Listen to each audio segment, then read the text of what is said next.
My daughter left me a note in the kitchen. I'm sick of you, you useless old man. I'm taking everything away from you. And by the way, this house is sold. Enjoy living in the trash. She was waiting for me to fail, but I wrote back, thanks for letting me know, but I already know that. What I did next made her cry bitter tears, shattering her dreams of an easy inheritance. Before we continue, please subscribe to the channel and let us know where you are listening in the comments.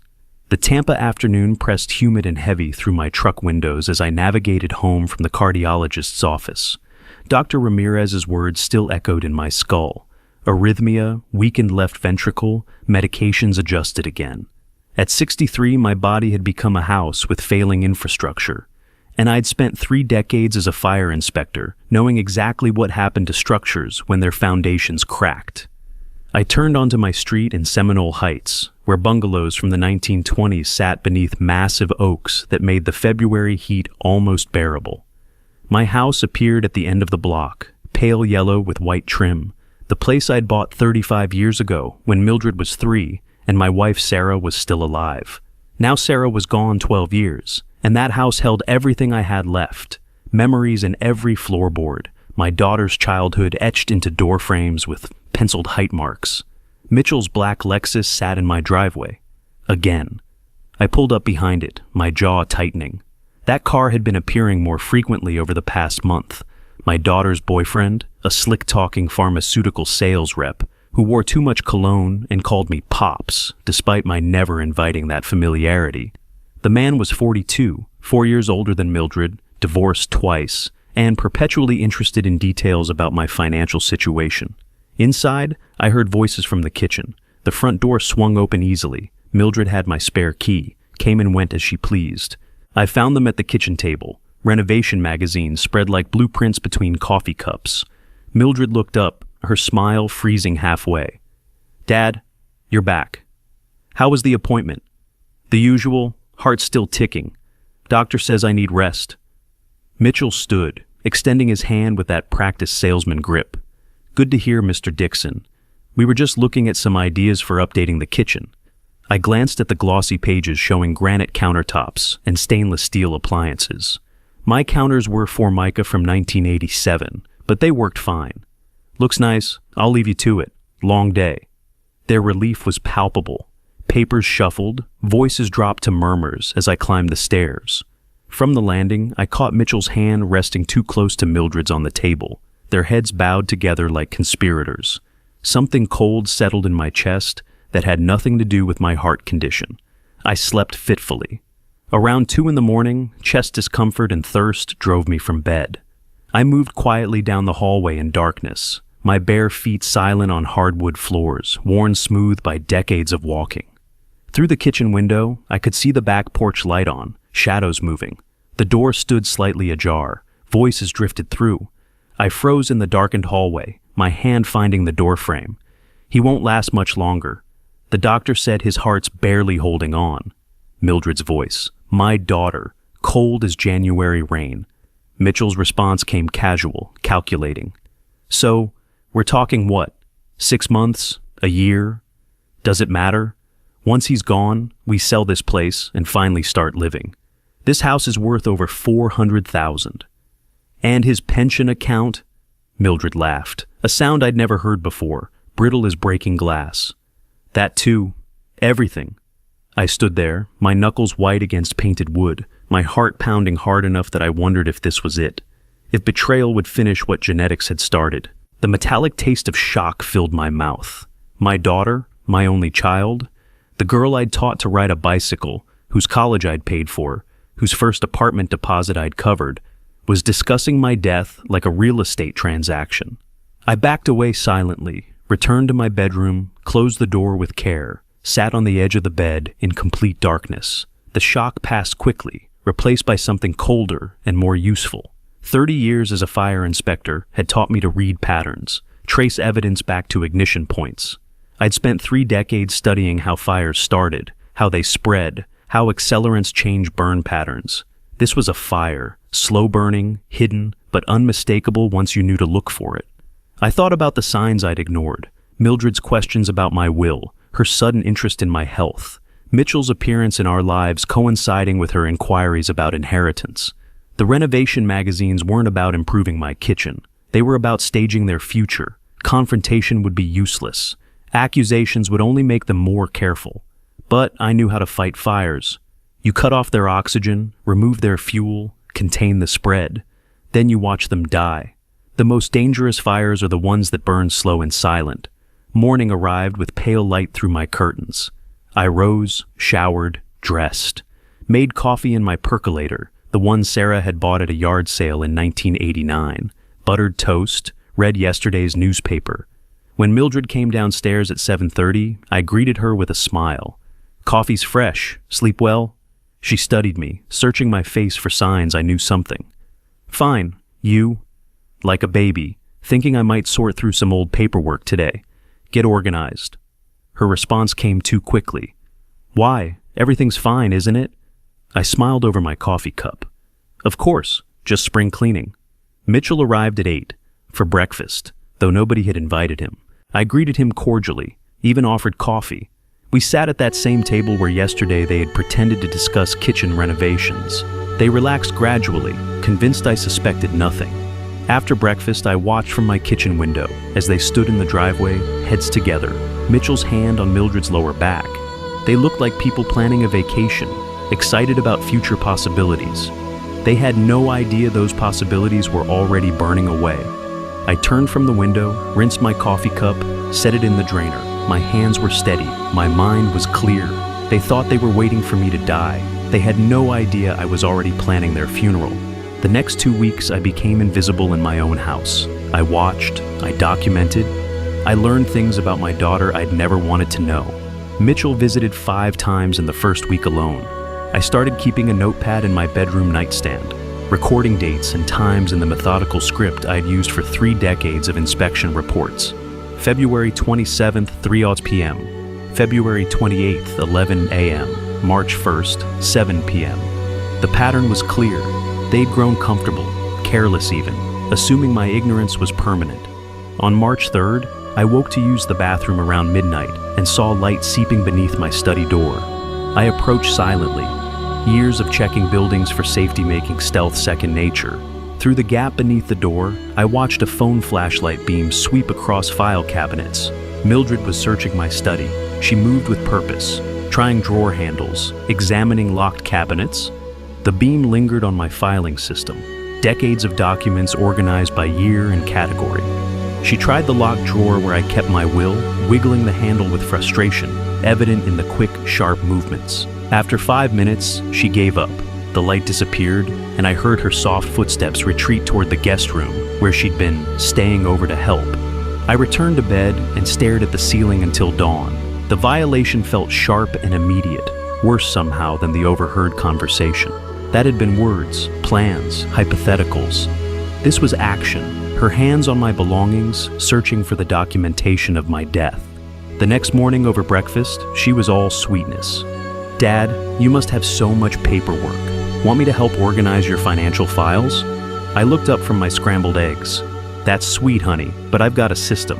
You know how I am about my files. But if something happened, I wouldn't know where anything is." "Nothing's going to happen. I'm tougher than I look." Her smile was thin. Mitchell arrived 20 minutes later with bagels nobody had requested. They were spending nearly every day here now, circling like vultures who'd caught the scent of something dying. That afternoon, while they thought I was napping, I drove downtown to an attorney's office. The law firm of Warren & Associates occupied the 3rd floor of an old brick building on Franklin Street. I'd found Victor Warren through careful research. A state law specialist, reputation for discretion, no connection to Mildred or her social circles. Warren was 50-something, silver-haired, with reading glasses that gave him a scholarly appearance. His office smelled like leather and old books. "Mr. Dixon, you mentioned wanting to discuss estate planning." I settled into the chair across from his desk. "My daughter is planning to inherit my house. I'd like to ensure she doesn't." His eyebrows rose slightly. "That's unusual. May I ask why?" "She's counting on me dying soon. I'd prefer to disappoint her." Warren leaned back, his fingers steepled. "An irrevocable trust would accomplish that. You'd transfer the house into the trust with specific beneficiaries. Once established, you can't undo it. You understand that? Perfect. We spent the next hour reviewing documents, the deed to my house, bank statements, my existing will. Warren explained the process would take 3 to 4 weeks to properly structure the trust, file paperwork, and transfer ownership. The house would go to the Seminole Heights Historical Preservation Society, an organization Sarah had volunteered with before she died. Your daughter will receive nothing, Warren confirmed.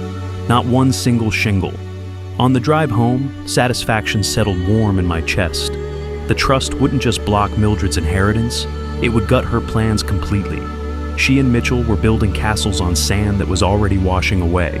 But when I pulled into my driveway, Mitchell's Lexus was there again, and both of them were watching from the front window. I'd been gone 3 hours, too long for a simple errand.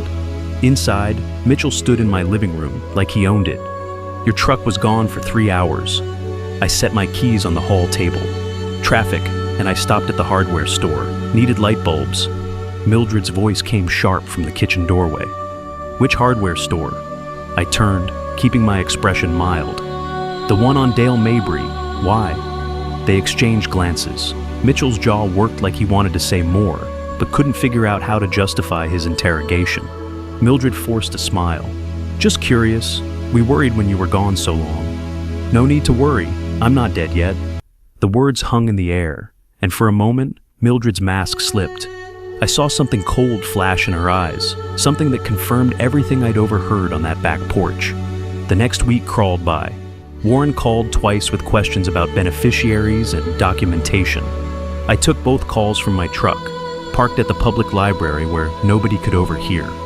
The trust was progressing, but slowly. Legal documents required precision, filing required time. Meanwhile, at home, the pressure intensified. Mitchell started tracking my movements more openly, his questions becoming bolder. Where did you go this morning? What were you doing in your study for so long? Why are you reorganizing your file cabinets? Each question carried a threat wrapped in false concern. Mildred tried a different approach.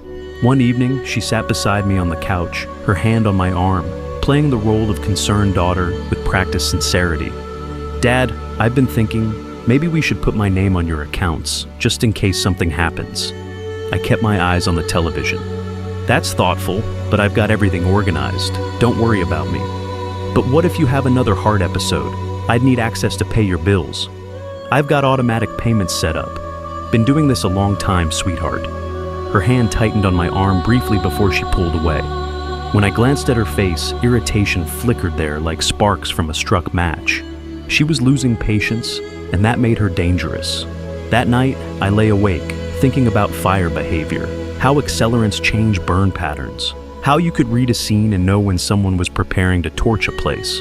They were gathering materials, testing accelerants, waiting for the right moment.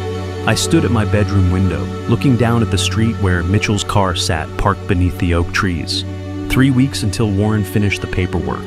3 weeks to maintain this performance, to keep them convinced I suspected nothing. The hardest fires to fight are the ones that haven't started yet, when all you have is evidence of intent. But intent was enough. I documented it, photographed it, recorded it. Now I just had to survive long enough to watch it all burn down. They were gathering kindling. They just didn't know I'd already cut the fuel line. 3 weeks had passed since my first visit to Warren's office. 3 weeks of performing normalcy, while my house became a pressure cooker with Mildred and Mitchell circling closer, their patience fraying like old electrical wiring ready to spark. Now, I sat in Warren's office again, watching him arrange the final trust documents across his mahogany desk in neat stacks. A notary public waited in the corner, a middle-aged woman with reading glasses on a beaded chain. The morning light through his office windows felt ceremonial, though Warren conducted this like any other business transaction. The Morton-Dixon Family Living Trust, established April 12, 2025. Warren's finger traced the title page. Let me walk you through the critical terms before we execute. I leaned forward, my hands steady on my knees, despite the arrhythmia that had woken me at 3 that morning. This was control, not fear. Warren continued, flipping pages.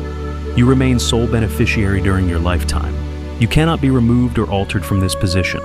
Upon your death, the property transfers directly to... He glanced at the beneficiary designation.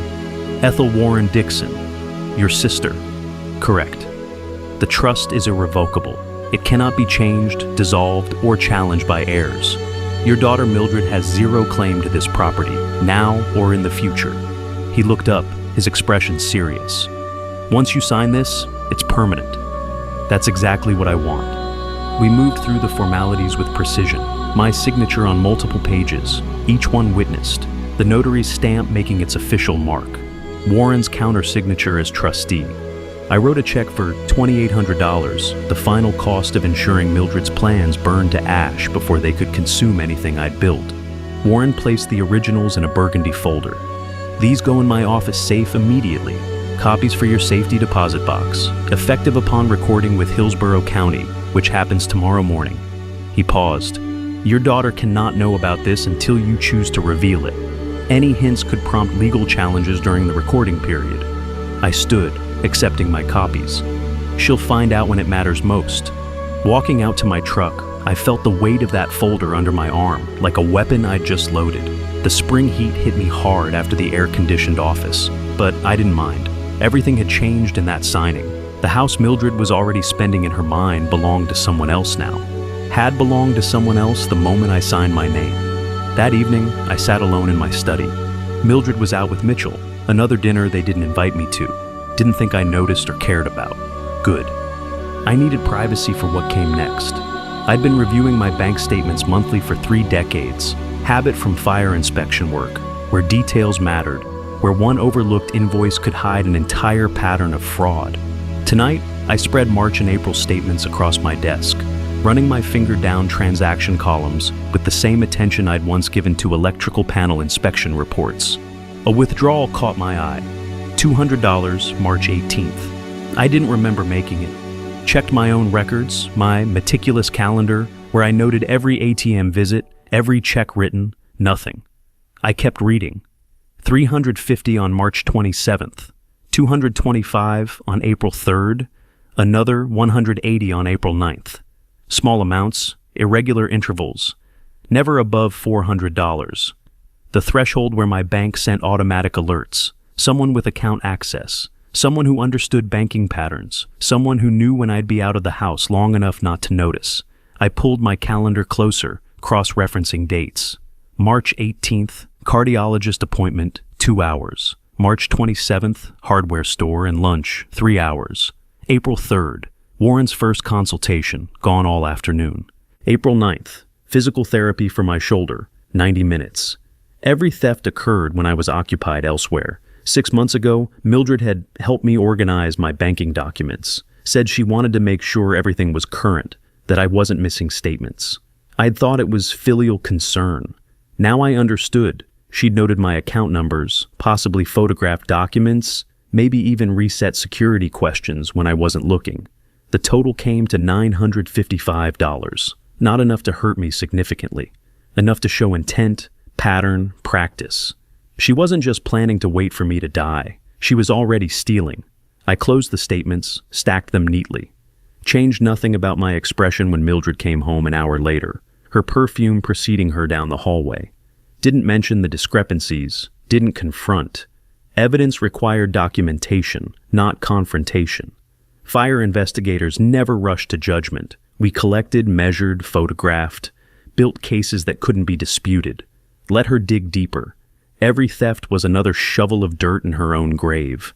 The next morning, I drove to the SunTrust branch on Henderson Boulevard, not my usual branch, somewhere Mildred wouldn't expect me. The account manager, a thin man with wire-rimmed glasses, reviewed the transactions I'd highlighted. These withdrawals weren't authorized by you. No, made through online banking using correct credentials, I assume. He checked his screen. Yes, username and password both accurate. I need new passwords, 2-factor authentication, and transaction alerts for anything over $50. I kept my tone level, factual. But don't block the account yet. His brow furrowed. Mr. Dixon, if someone has unauthorized access, you should file a fraud report immediately. I want to monitor the situation first, make the security changes, but keep the account active. I'll handle this personally. He hesitated, clearly uncomfortable, but customer choice prevailed over policy. He processed the security updates while I waited, then handed me a temporary password on a sealed envelope. "You'll need to set a permanent one from your home computer." Perfect. Walking out, I felt the trap close another degree. With new security, Mildred's next theft attempt would fail. She wouldn't know why immediately, just that access suddenly stopped working. And every failed attempt would be logged, time-stamped, documented by the bank's system. Another trap set. Another thread in the web I was weaving around her. Late April arrived with a humidity that made my chest tight. The month wound down slowly, each day measured by medication doses and Mildred's increasingly frequent visits. She'd moved into the guest room permanently now, claimed she was keeping an eye on me after my cardiologist mentioned my ejection fraction had dropped. One afternoon, supposedly napping in my bedroom, I heard her voice from downstairs, sharp, excited, on the phone. I moved quietly to the top of the stairs. "By end of summer at the latest. The market's good right now." Pause. 420, maybe 450 if we're lucky. This neighborhood's hot. My hand found the railing. "That's enough for both of us to start over. Maybe Arizona, like you said." Another pause. Her voice dropped, but I caught every word in the quiet house. "He's not getting better. Doctor practically said so last visit. 6 months, maybe a year." A bitter laugh. "I've waited long enough. 4 years living in this house, taking care of him. I've earned this." My chest tightened. Actual heart pain this time, not just fury.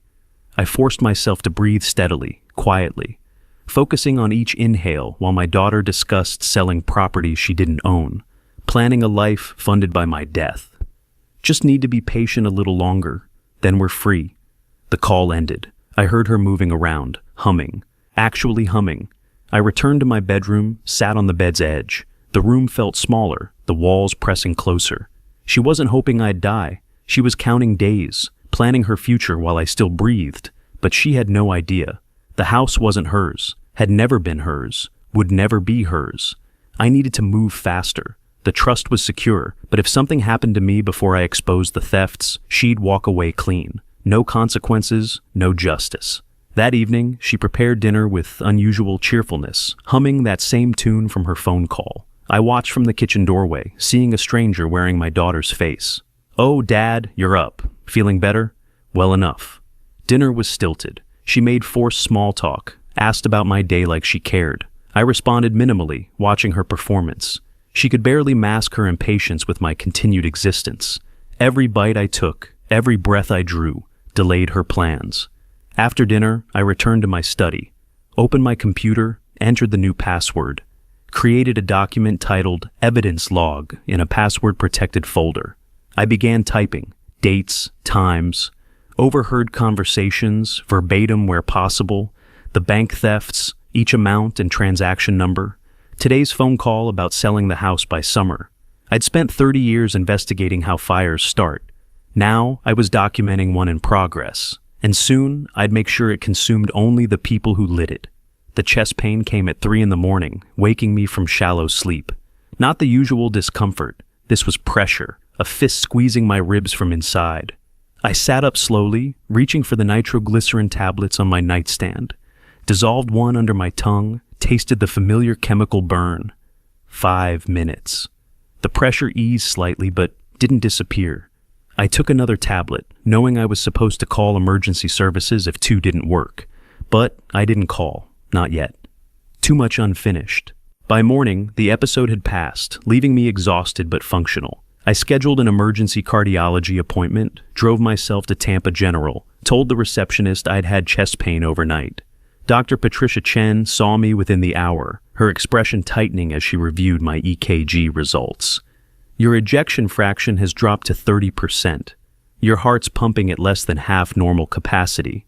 She pulled her stool closer, her voice clinical but not unkind. "Mr. Dixon, you're in congestive heart failure, advanced stage." I nodded, unsurprised. "We need to discuss realistic timelines. With medication compliance and lifestyle modifications, maybe a year. Without them, considerably less." She paused. "Do you have affairs in order? Family support?" "Affairs are in order, family's complicated." She asked questions I deflected, wrote new prescriptions, scheduled a follow-up for 2 weeks.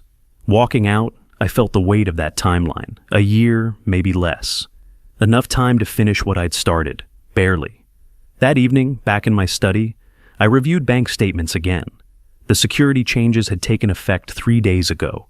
I logged into my account, checked the security event log the manager had shown me how to access. 7 failed login attempts. April 29th, April 30th, May 1st. Then silence.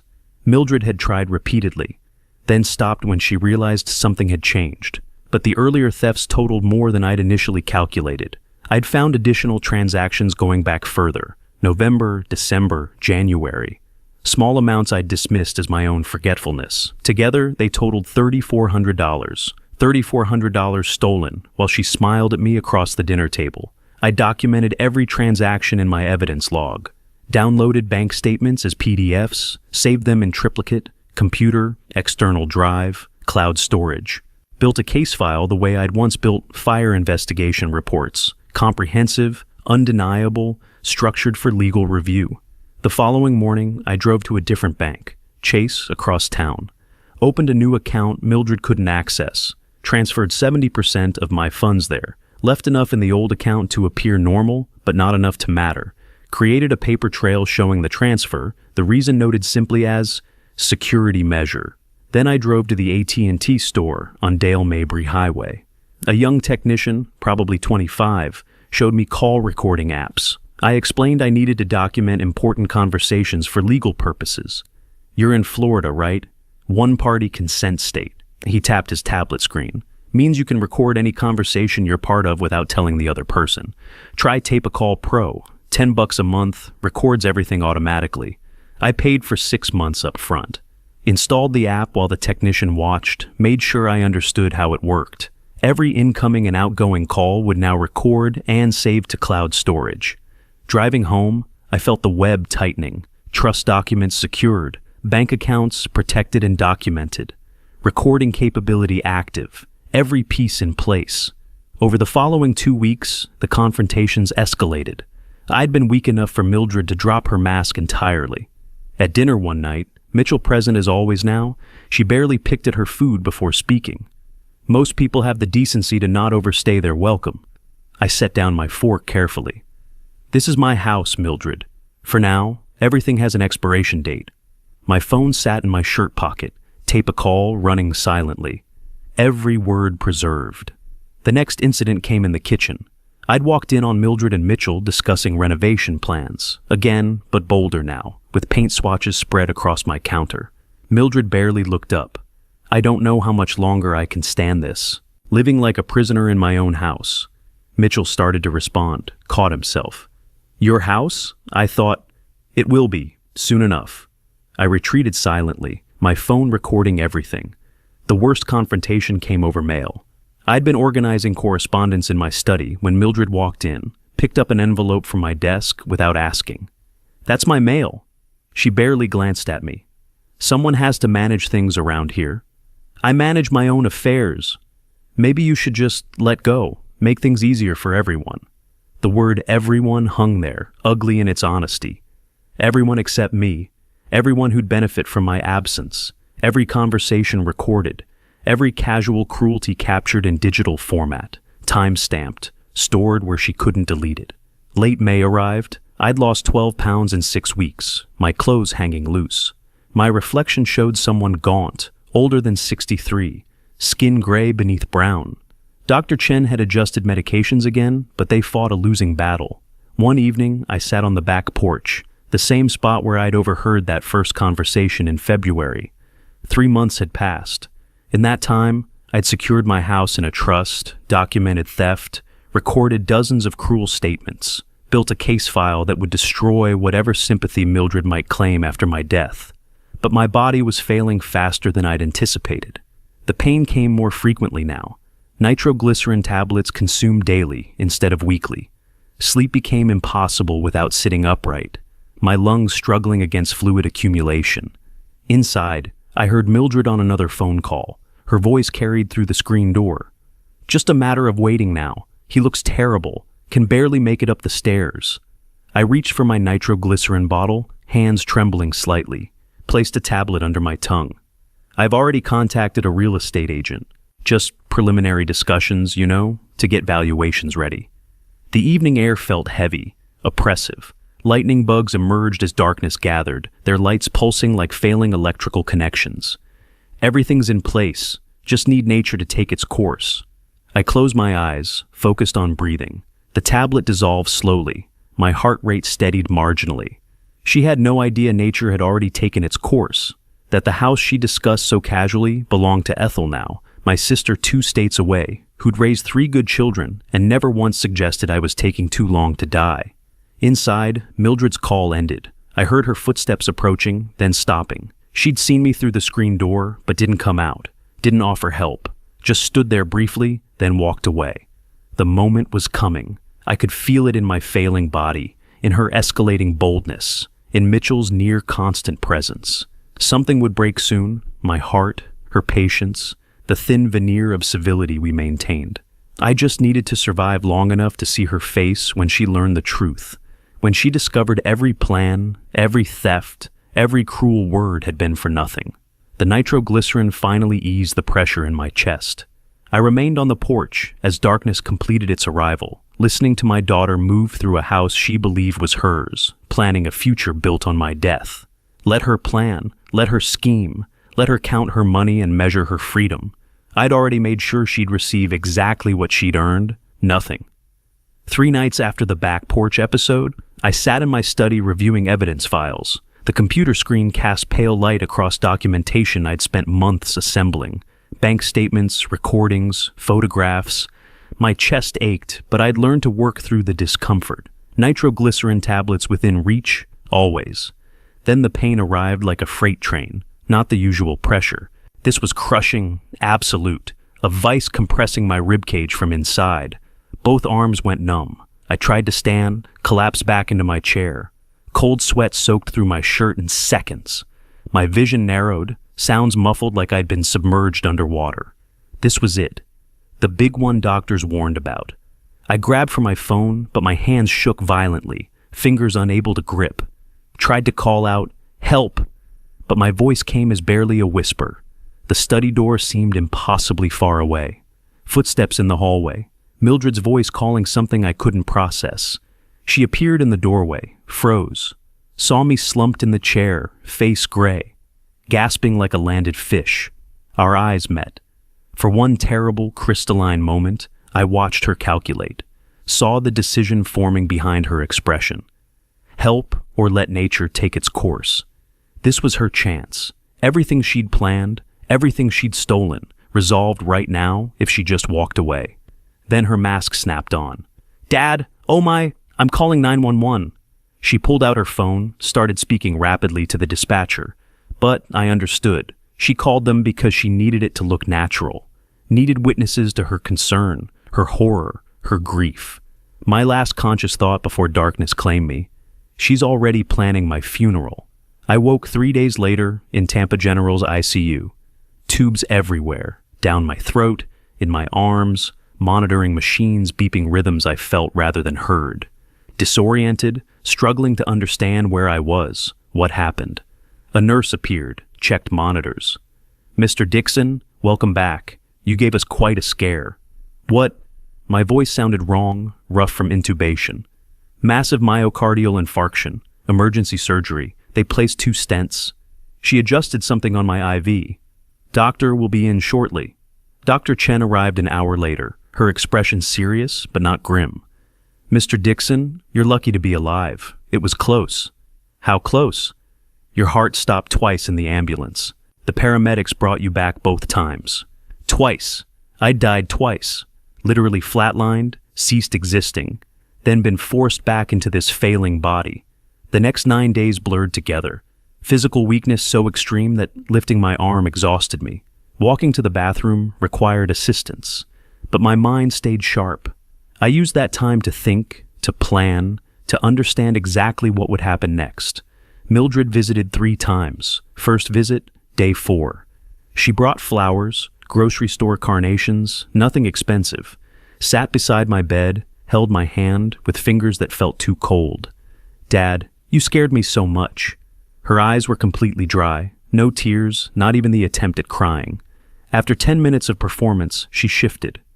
Do you have your documents organized? Important papers, I mean. In case something happens, I need to know where things are.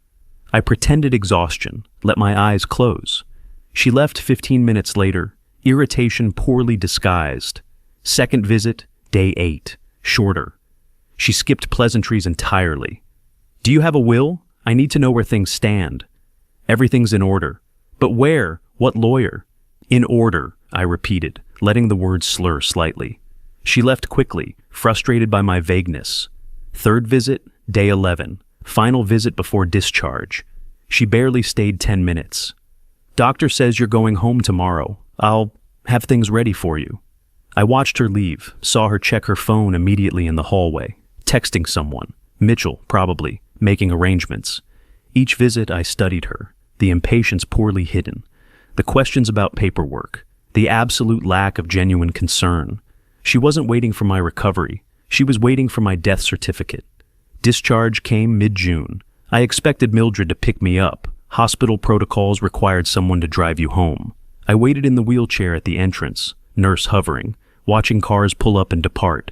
20 minutes passed. I called Mildred's phone. No answer. I'll take a taxi, I told the nurse. She looked uncomfortable, but couldn't argue. Helped me into the yellow cab that arrived 10 minutes later. The driver, a man around 40 with kind eyes, made conversation as we pulled away from the hospital. Hospital stays are rough, huh? You have no idea.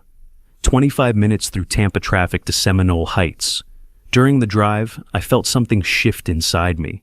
Not physical. My body was wrecked, exhausted, held together by medication and surgical intervention. But mentally, emotionally, something crystallized. I'd died twice and come back. She didn't get to kill me a third time. The taxi pulled up to my house. Mildred's car sat in the driveway. She'd been home the entire time, hadn't come to get me. I paid the driver, refused help with my small bag, walked slowly to the front door, used my key. Entered silence. No welcome home, no preparation, nothing. Every step through the living room felt deliberate, purposeful. I walked to the kitchen, and there on the table sat a single sheet of paper, handwritten in Mildred's sharp, slanted script. I picked it up, read words that confirmed everything I'd known but hadn't wanted to believe. You're a burden, old man. I'm taking everything from you. By the way, this house is sold. Enjoy your life in the dumpster. My hand trembled, not from weakness, from rage so cold it felt like ice water through my veins.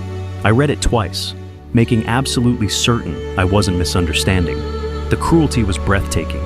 I'd nearly died, spent 12 days fighting for life, and this awaited me. But beneath rage, something else crystallized. Clarity. This note was evidence, written in her hand. Undeniable proof of intent.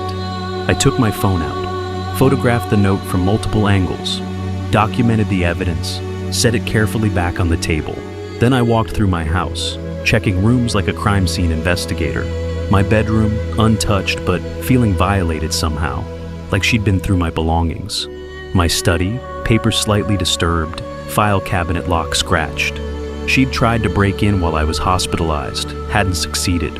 Spare bedroom, Mitchell's clothes hanging in the closet, shoes lined beneath. He'd moved in completely while I fought for life in intensive care. I returned to the kitchen, stood looking at that note. The paper seemed to pulse with malice. She thought she'd won. Thought I was too weak, too broken to fight back. Thought a man who died twice would just lie down and accept this. She wanted everything. Now she'd lose everything. My chest ached, real heart damage, permanent. But resolve stronger than pain. I didn't need to confront her. I needed to destroy her. I sat at the kitchen table, took out my phone, opened voice memo, recorded a statement. June 15th, approximately 3 p.m. Returned home from hospital after 12-day stay following heart attack. Found note from daughter Mildred Dixon on kitchen table. Note states she's taking everything, house is sold, tells me to enjoy life in the dumpster. Evidence of intent to defraud and deprive me of property. Saved the recording. Then I called my sister Ethel in Orlando. She answered on the second ring. Morton, are you out of the hospital? I need a place to stay for a while. Can I come to you? Concern flooded her voice. Of course. What happened? I'll explain when I get there. Packing now. I hung up before she could ask more questions. Moved methodically through the house, packing one bag. Clothes, medications, laptop, phone charger. Critical items, all evidence files, copies of bank statements, recordings, trust documents I'd kept at home. Left most belongings, didn't matter. I wasn't abandoning anything permanently. Returned to kitchen, looked at that note one final time, took a pen from the counter, flipped the note over to its blank side, paused, considering words carefully. Wrote in steady hand, "Thank you for the warning, I know." 4 words that meant everything and nothing. Set the note back on table, deliberately flipped so my response showed face up. Picked up my bag, walked to the front door. One look back at this house. 30 years of memories, now a battleground.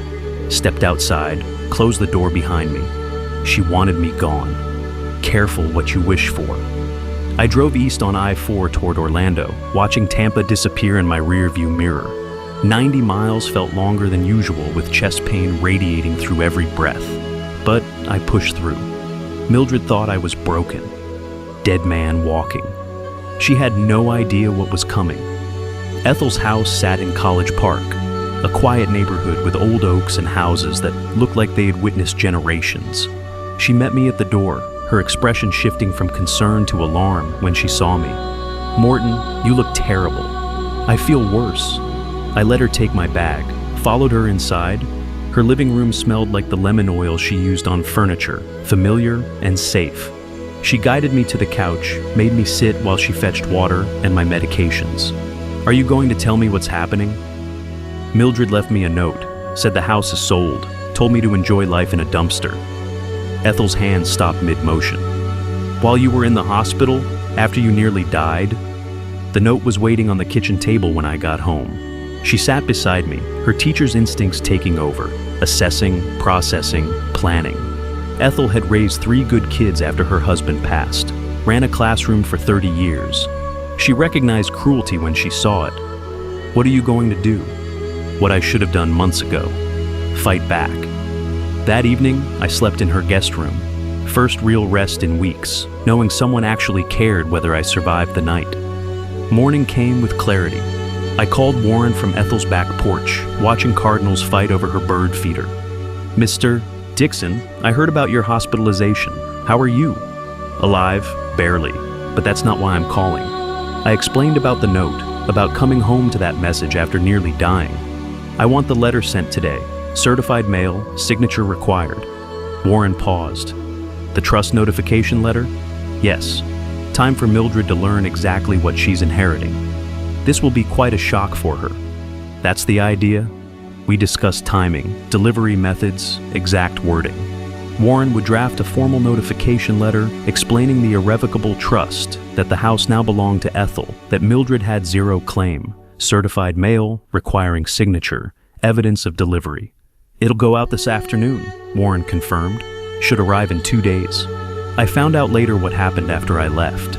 Mitchell told me during a deposition, months afterward, thinking cooperation might reduce his culpability, and they'd returned to the house 30 minutes after I departed. Mildred noticed my truck gone immediately, rushed inside calling my name. Found the note on the kitchen table, my response on the back. Mitchell said she'd laughed, actually laughed. "Listen to this." He wrote, "I know." "Know what? Pathetic old man?" Mitchell had been less certain.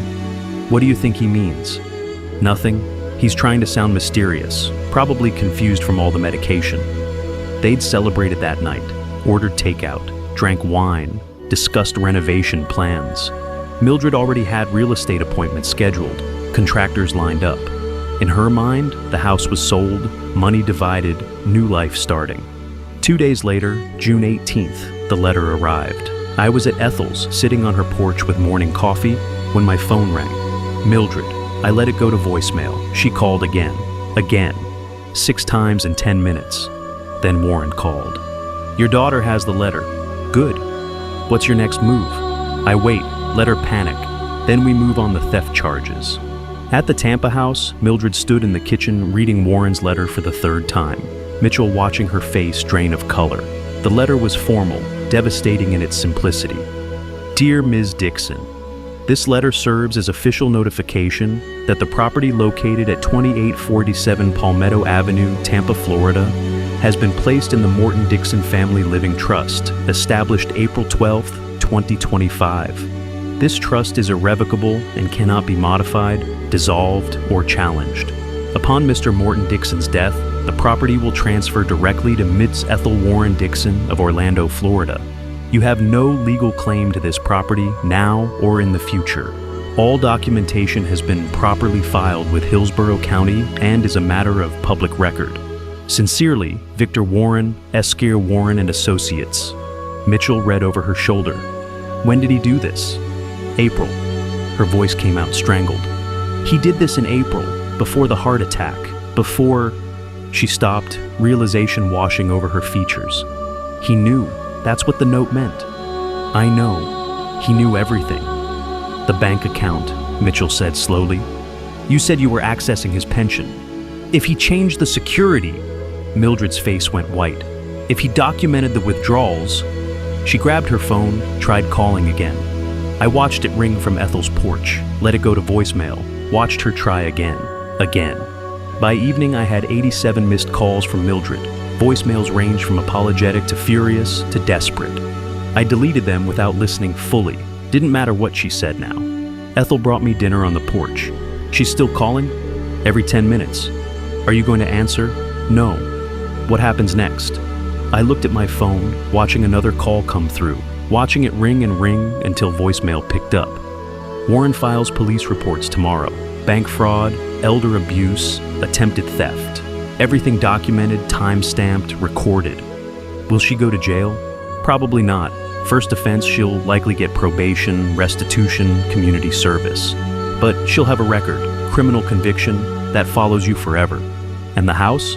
She gets nothing, absolutely nothing.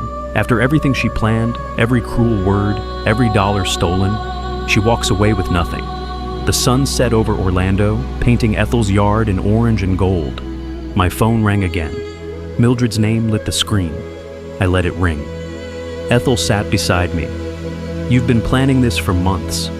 Since February, since I overheard her discussing my death like a real estate transaction. She's your daughter? She stopped being my daughter when she started counting days until I died. Another call. I declined it this time, watched the notification disappear. The fire I'd been building for months was finally catching, I said quietly. And she was standing right in the middle of it, only now realizing the floor had been burning beneath her feet all along. My phone had been ringing for 20 minutes straight, 47 missed calls now, all from Mildred. I sat on Ethel's porch watching each one, Mildred's name lighting the screen, the ringtone playing through, voicemail picking up, then starting again 30 seconds later. Ethel stood in the doorway, coffee cup in hand. She's persistent. She's panicking. Text messages started flooding in. I could see the previews without opening them. Dad, call me now. We need to talk about this letter. This is ridiculous. Call me back. You can't do this to me. Each message sharper than the last, desperation morphing into anger. I read them with detached interest, feeling nothing. Ethel sat beside me. You're really not going to answer? Not yet. She needs to understand she has no leverage. Every unanswered call, every ignored message, she was realizing she couldn't manipulate me anymore. That for the first time in years, I held all the control and she had none. The phone rang again, 48th call. I silenced it, placed it face down on the table. Let her exhaust herself. Mitchell later told their lawyer what happened next, and it eventually made its way back to Warren. Mildred had been at the Tampa house, that letter still sitting on the kitchen table like evidence at a crime scene. She'd called me dozens of times, sent countless messages. Nothing. Mitchell paced behind her. Maybe we should call that lawyer, see if the letter is even real. It's his father's attorney. It's real. Her voice carried an edge of hysteria. But maybe there's a mistake. Maybe... She grabbed car keys. I'm going to his office, now. You want me to come? No, stay here in case Dad comes back. 20-minute drive to Warren's downtown Tampa office. She ran red lights, parked illegally, stormed into the reception area where Warren's secretary sat behind a polished desk. Do you have an appointment? I need to see Victor Warren, now. It's about my father, Morton Dixon. The secretary made a call. Warren agreed to see her. He'd expected this. She was shown into his office. Professional setting, law books lining walls, diplomas arranged precisely. Warren remained seated, calm, utterly professional. "Ms. Dixon, please sit." She didn't. "This letter, about a trust. There must be some mistake." Warren gestured to the chair again. She reluctantly sat, hands gripping the armrests. "There's no mistake. Your father established the Morton-Dixon Family Living Trust on April 15th, 2025. He slid a folder across his desk. Mildred opened it. Official documents, notarized trust agreement, county recording stamps, transfer deeds. Her hands shook as she read the words. Irrevocable. Morton-Dixon, sole beneficiary during lifetime. Ethel Warren Dixon, named successor beneficiary. This can't be legal. He was sick. He wasn't thinking clearly. Warren interrupted, voice unchanged. "Your father was examined by his physician prior to signing. He was fully competent. In April, he had heart problems. Heart problems don't equal mental incompetence. He understood exactly what he was doing." Mildred stared at the dates. April 15th, weeks before his hospitalization, before she'd left that note, before everything collapsed. Realization hit visibly. He planned this. He knew. Your father is quite thorough. 30 years as a fire inspector teaches attention to detail. There has to be a way to contest this. Medical grounds, undue influence, something. You're welcome to consult your own attorney, but I assure you, this trust was constructed specifically to be unassailable. My Aunt Ethel gets the house. I'm his daughter. The trust reflects your father's wishes. He has every legal right to determine distribution of his property. Mildred stood abruptly. This isn't over. Warren remained calm, almost gentle. Actually, Ms. Dixon, it is. The house is not yours. It will never be yours. She left, sat in her car, gripping the steering wheel until her knuckles whitened, called Mitchell. It's real, all of it. The trust is real. So, what do we do? I'm getting a second opinion.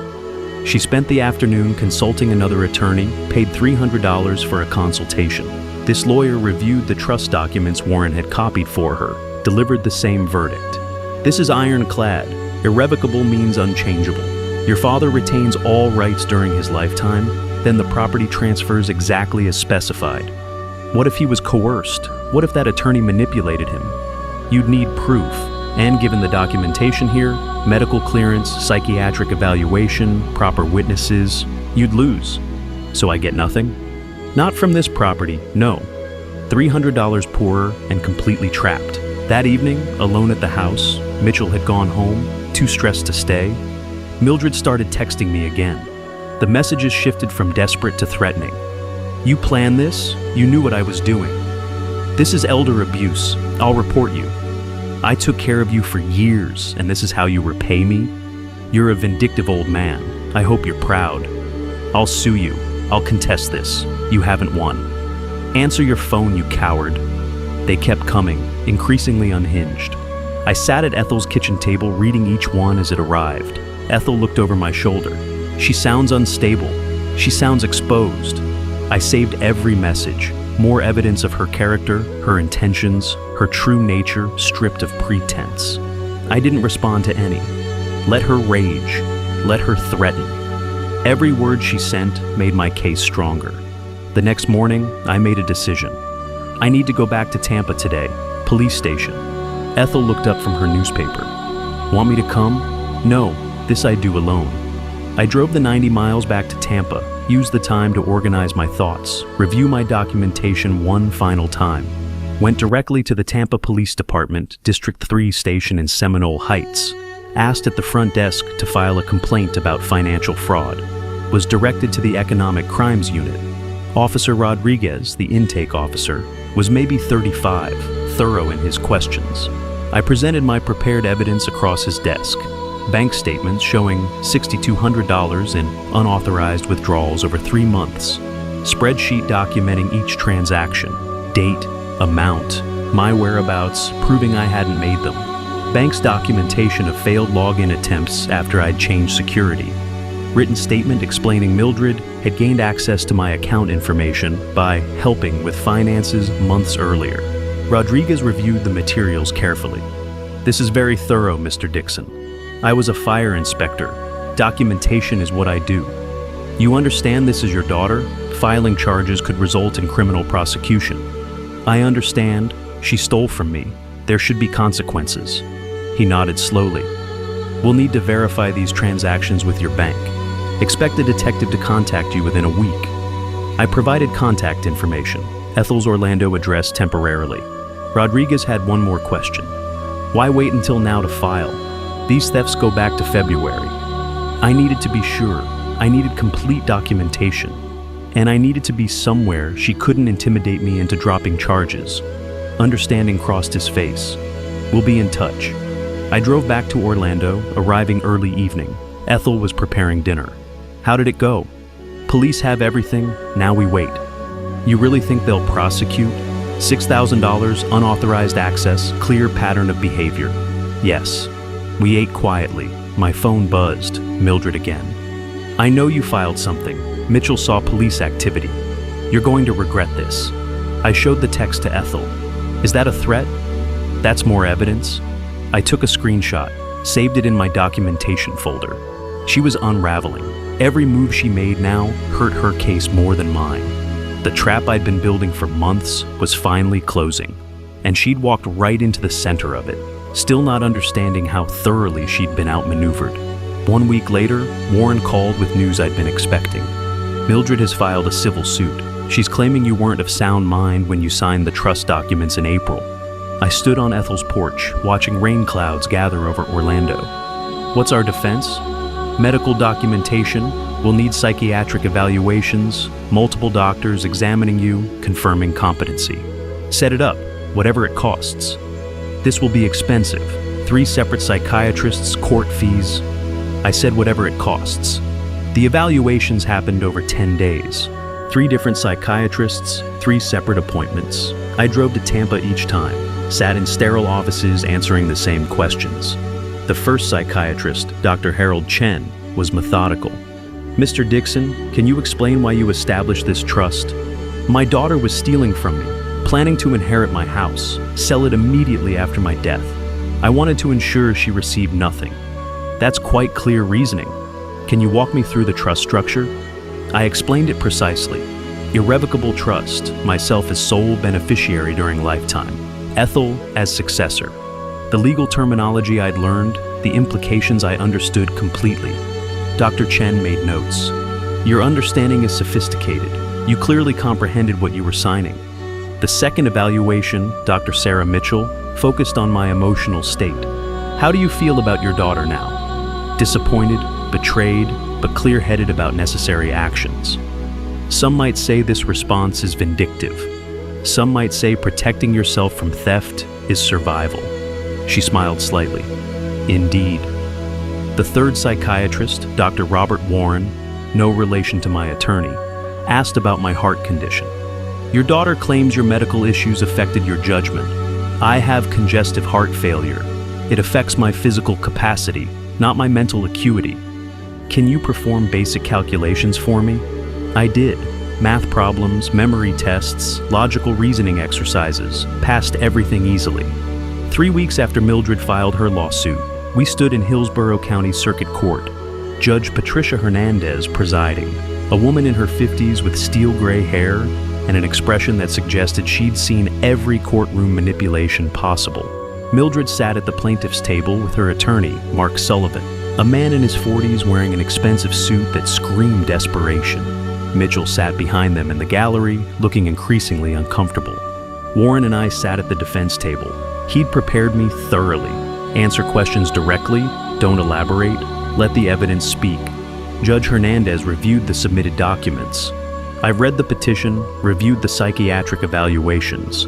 All 3 doctors found Mr. Dixon competent to execute a trust. "Ms. Dixon, do you have expert testimony contradicting these findings?" Sullivan stood. "No, Your Honor, but we believe." "Then you have no case." Her tone was final. Mr. Dixon created a legal trust while demonstrably competent. His medical condition is irrelevant to his mental capacity. The trust stands as written. Mildred stood suddenly. "This is... Ms. Dixon, sit down." The judge's voice cut like a blade. "Your petition is denied. This trust is valid and irrevocable. Court costs assessed to the plaintiff." The gavel struck.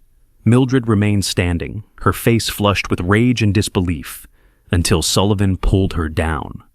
Outside the courthouse, Warren shook my hand. "That went as well as we could hope. How much does she owe in court costs?" "Approximately $4,000. Filing fees, administrative costs, court reporter." I smiled slightly. "She spent money trying to steal money she was never going to get." My phone rang. "Unknown Tampa number," I answered. "Mr. Dixon, this is Detective Florence Russell, Tampa Police Department. I've been assigned to your case regarding unauthorized access to your financial accounts. I moved to a quieter area of the courthouse courtyard. What have you found?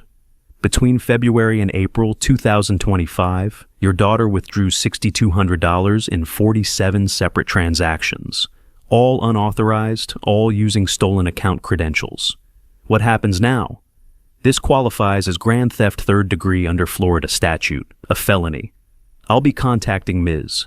Dixon within 24 hours to request an interview. Will she be arrested? That depends on the interview and whether the state attorney decides to prosecute. But Mr. Dixon, based on the evidence you provided, prosecution is likely." I thanked her, ended the call. Warren had waited, watching my expression. "The detective? She's contacting Mildred tomorrow, wants an interview about the theft.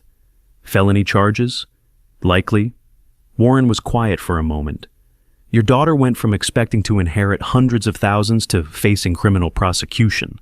That's quite a reversal. She earned it." We drove separately back to our respective destinations. I returned to Orlando, where Ethel had dinner waiting. "How was court?" "Lawsuit dismissed. Judge didn't even deliberate, just shut it down immediately." "And the police?"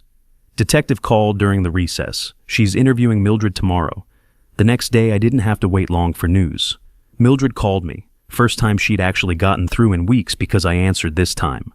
"The police were here." Her voice shook. "A detective asking about your bank account." "Detective Russell. You know her name? You did this. You filed charges." I reported theft. What the police do with that information is their decision. She said felony charges. She said I could go to prison. "You stole $6,200 from my pension account over 3 months. What did you expect?" "I'm your daughter. You wrote that I should enjoy life in a dumpster. You planned to sell my house before my body was cold. You wished for my death." My voice stayed level, factual. "You stopped being my daughter when you started counting the days until I died." Silence on the line. Then, "I'll pay it back, every dollar. Just drop the charges." I didn't file charges. I filed a complaint. The police investigated. They found evidence of felony theft. This isn't in my hands anymore. Please, did you show Detective Russell mercy when you were stealing from me? Did you show mercy when you left that note? I ended the call. Ethel had been listening from the kitchen doorway. That was hard. That was necessary. Over the following week, I learned from Warren, who learned from Sullivan, that Detective Russell had interviewed both Mildred and Mitchell. Mitchell admitted being aware of the withdrawals, making him potentially an accessory. Mildred had hired a criminal defense attorney, burning through savings she'd accumulated partially with my stolen money. The detective called me one final time. "Mr. Dixon, the state attorney's office is moving forward with prosecution. Your daughter will be formally charged with grand theft and unauthorized access to a computer system, both felonies." "What's the timeline?" "Arraignment within 30 days. After that, it's up to her attorney, whether they want to fight or negotiate a plea." That night, I sat on Ethel's porch in the darkness, phone silent for the first time in weeks. No calls from Mildred, no threatening texts, just silence. She'd exhausted all her options. The trust was unbreakable. The lawsuit had failed spectacularly. Criminal charges were filed. Every door she'd tried to open had slammed in her face, and I'd been the one systematically closing each one. "You look satisfied," Ethel said, bringing me tea. "I look vindicated." "What happens when she has to face all of this? The charges, the trial?" "When she does," I said quietly, "I'll be watching." 3 days later, my phone rang. Detective Russell. "Mr. Dixon, your daughter came in for questioning this morning. Thought you'd want to know." I stood, moved to Ethel's back porch for privacy. "How did it go?" She denied everything at first, said she never accessed your account. Russell told me what happened in that interrogation room. I could picture it clearly. Stark walls, fluorescent lights, the kind of space designed to strip away pretense. Detective Russell had sat across from Mildred, her attorney Mark Sullivan beside her. She'd slid a printout across the table. These are login records from SunTrust Bank, 47 unauthorized transactions between February and April 2025. Mildred's response came defensive, practiced. I don't know anything about those. Each login was from IP address 198.51.142. That's the internet connection at your father's house, where you've been living. Maybe someone else. Mitchell was there a lot. So you're saying Mitchell Kennedy accessed your father's account? Mildred had grown desperate. He could have. He was always on his phone, using the Wi-Fi. Russell pulled out a second document. Transaction timestamps. Every single withdrawal occurred during daytime hours when Mitchell's phone GPS places him at his apartment or job sites. You, however, were home. Sullivan tried intervening. Detective, unless you have direct evidence, we do. The bank provided device fingerprints. All transactions came from a laptop registered to Mildred Dixon, purchased 2023. Russell told me Mildred's face had drained completely of color. You used credentials your father gave you in January 2024 when you helped him set up online banking. You retained that access without his permission. That's unauthorized access, Ms. Dixon. That's theft. I listened to Russell's account, feeling something settle in my chest. Not satisfaction exactly, more like completion. We also picked up Mitchell Kennedy this morning. For the theft? Initially, yes. But when we ran his information, an outstanding warrant popped up. Orange County, unpaid court-ordered restitution from 2022, $8,500 in civil judgments. He ran? Tried to? Officers found him packing a car at 6 a.m., clearly planning to leave town. He's in custody now. Mitchell had abandoned Mildred the moment pressure arrived. Not surprising. He's trying to cooperate, blaming everything on your daughter. Says she masterminded it, he just went along. I laughed, bitter and brief. Of course he does. Between you and me, Mr. Dixon, they're both culpable. But your daughter made the transactions. She's facing the more serious charges. What happens next? Prosecutor's office will contact her attorney about a plea arrangement. Given the amount and evidence, she'll be offered a deal. And if she refuses? Trial, and she'll lose. 2 weeks of silence followed. I stayed at Ethel's, waiting while the legal machinery ground forward. Then Victor Warren called. Morton, the prosecutor contacted Sullivan. They've offered Mildred a plea deal. Terms: full restitution of $6,200, admission of guilt to third-degree grand theft, 3 years probation with conditions, mandatory financial counseling, no contact with you, random audits of her finances. And if she rejects it, trial. Prosecutor believes it's a strong case. If convicted, she's looking at up to 5 years in state prison. I sat quiet, processing. Her attorney called me. Mildred wants to know if you'd consider dropping charges if she returns the money. No. Immediate. Final. I told Sullivan you'd say that. Mildred accepted the plea this afternoon. Something twisted in my chest. Not satisfaction. Finality. There's a formal sentencing hearing in 2 weeks, August 15th. You can attend if you want. Victims have that right. I'll be there. One more thing. Now that she's pleading guilty, we can pursue the eviction. She has no legal standing to remain in your house. How fast can we move? I'll file papers tomorrow. 30 days notice to vacate as unlawful occupant. Do it.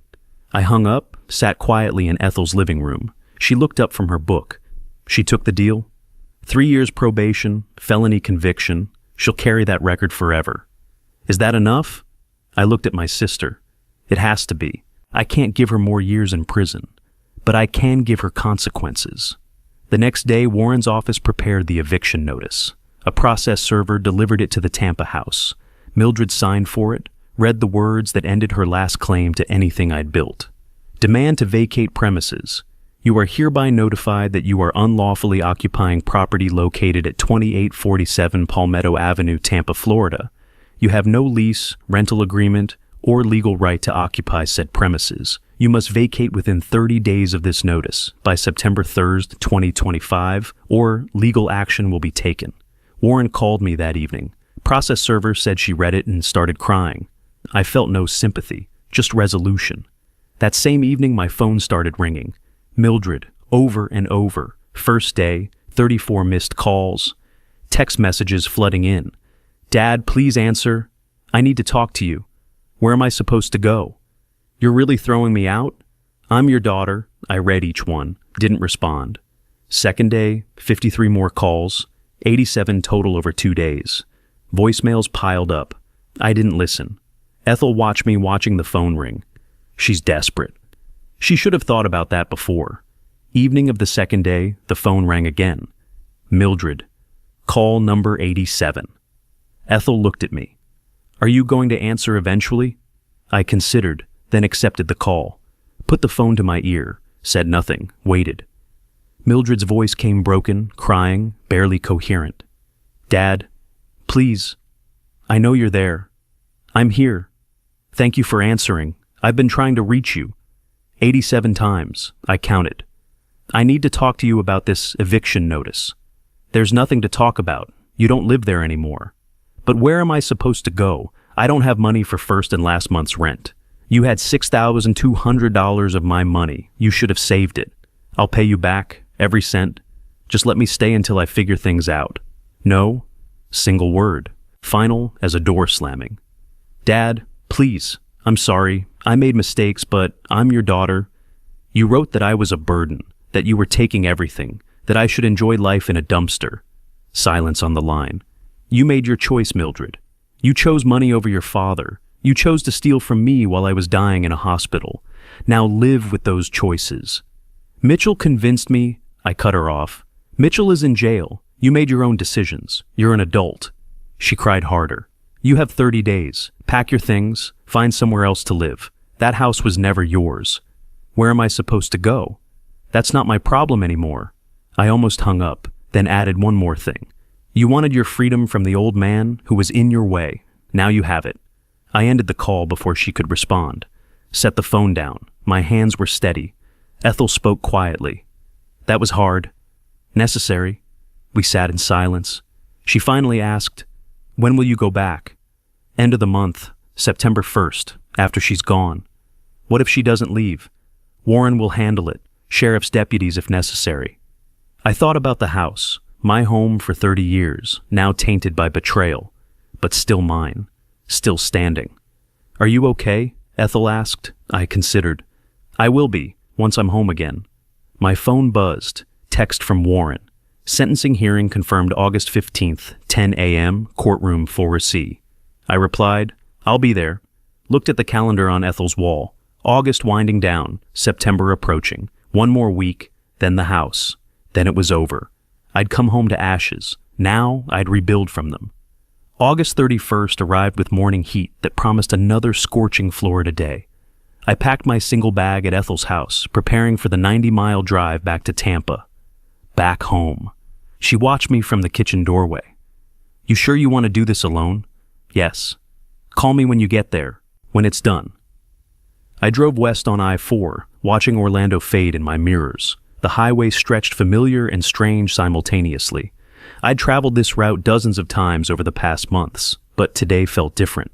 Final. Seminole Heights looked unchanged. Same oak trees, same bungalows, same streets where I'd lived 3 decades. I pulled into my driveway behind a moving truck that was mostly packed. Mildred's car sat beside it. She appeared on the front porch as I climbed out of my truck. Thinner than I remembered, wearing clothes that looked slept in. 2 suitcases sat by the door. Dad, I knew you'd come today. The house is mine. You knew you had to leave. I know. I'm packed. I needed to see you. We stood there, separated by 10 feet of walkway and an unbridgeable gulf of betrayal. Where are you going? I asked, surprising myself with the question. Friend's apartment. She's letting me stay on her couch until I find work.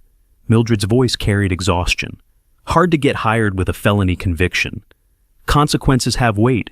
She looked at me, searching for something. Forgiveness, mercy, some crack in my resolve. I'm so sorry. Mitchell convinced me.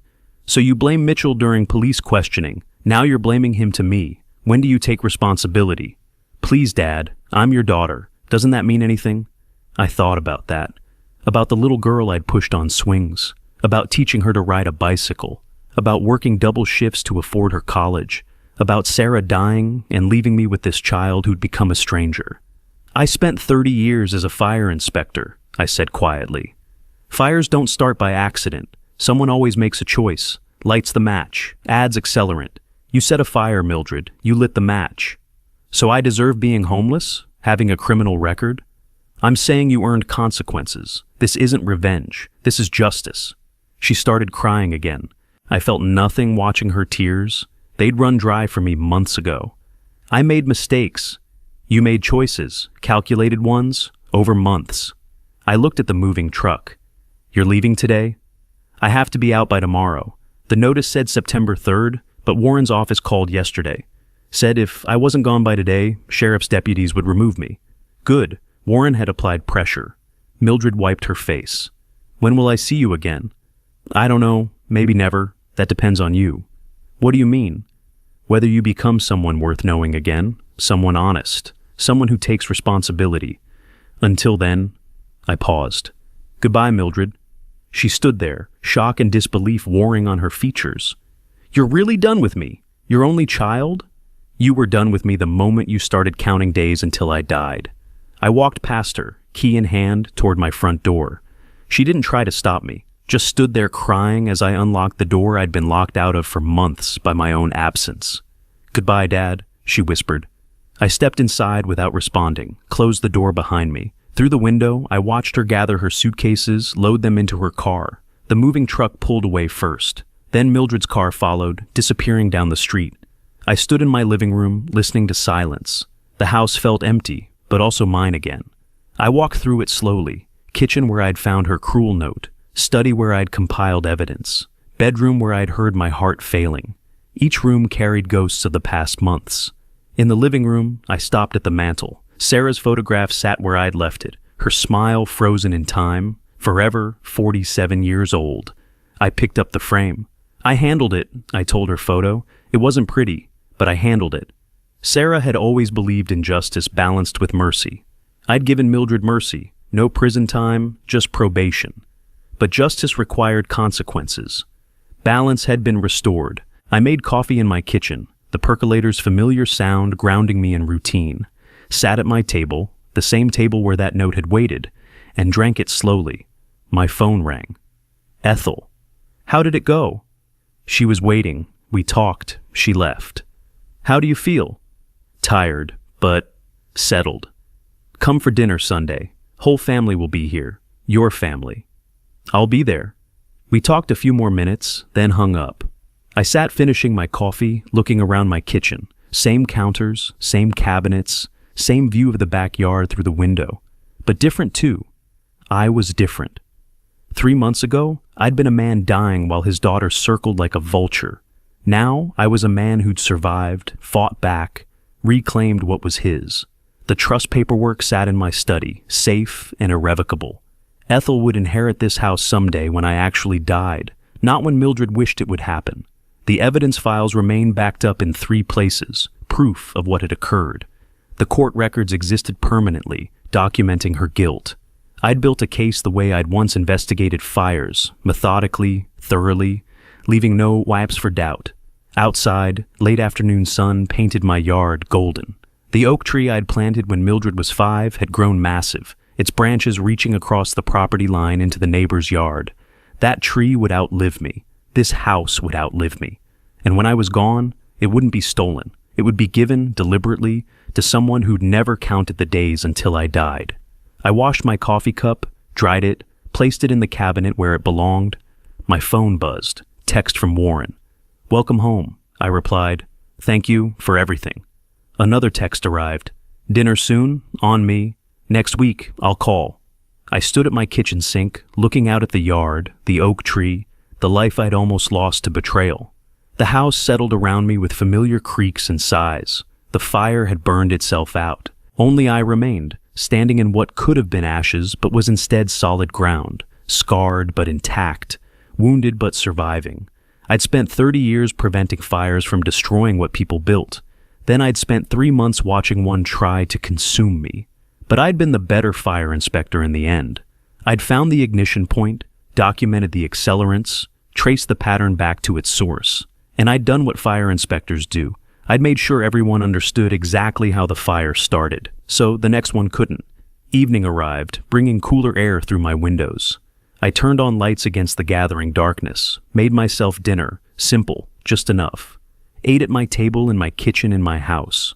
Tomorrow I'd unpack, replace the locks, change the alarm codes, make this space mine again in every detail. Tonight, I just sat in the silence, feeling the weight of months settle into memory, feeling exhaustion mixing with something that wasn't quite peace but was close enough. I'd come home, and home was still here, waiting. If you like this story, please like this video, subscribe to the channel, and share your impressions of this story in the comments. To listen to the next story, click on the box on the left. Thank you for watching.